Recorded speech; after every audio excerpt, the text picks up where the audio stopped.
All right, Thomas, Hi, why Chris. did you get into bodybuilding? Well, what actually got me into bodybuilding is very interesting.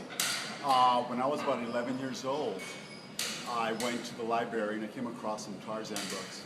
It was very interesting because the covers of them that were actually later I found out were created by Neil Adams.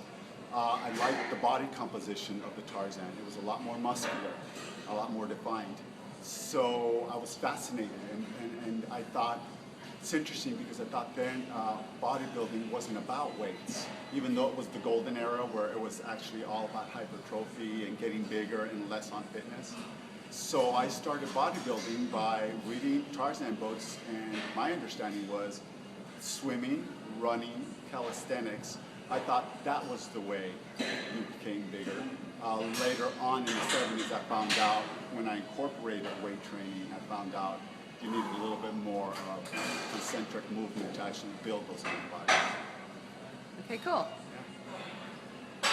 All right, then here's the next question. So when did you start bodybuilding and how old were you? What age? Well, I'll tell you, I started bodybuilding about 1979. I got into that whole muscle and fitness, the golden era, Arnold, Frank Zane. I related a little bit more to Frank Zane than any of the other bodybuilders because it had more of that Tarzan feel that I wanted. So it was around 78, 79. Not much experience. There was a lot of hit and miss, and not like today, there's so much information that you can come even longer, you can progress quicker.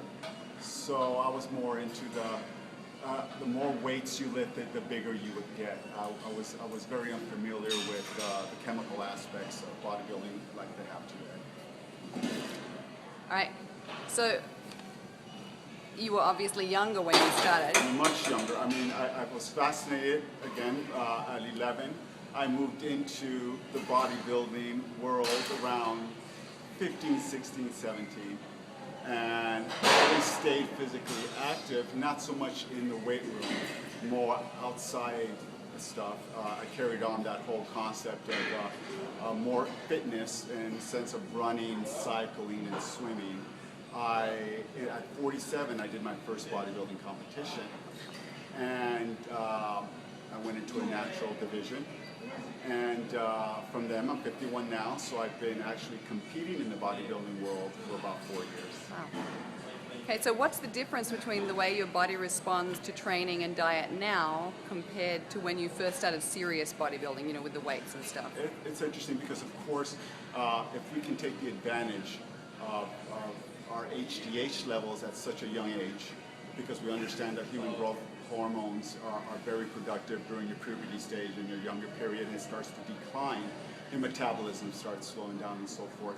I found out that my past bodybuilding experience, keeping my muscles fuller, and of course my muscles had that opportunity to grow a little bit more using the benefits of my natural hormones. Coming across now, I have to be a little bit more careful with diet, and I have to be a little bit more conscious about my joints. Right. What's the highest level you've achieved in bodybuilding? You know, I've won a lot of first places in my division. I have taken, in the novice, I've accomplished and took in first place against young adults half my age. I've won in my division, Mr. Los Angeles, Mr. San Diego. I actually took the silver in the Natural Olympia about a year and a half ago.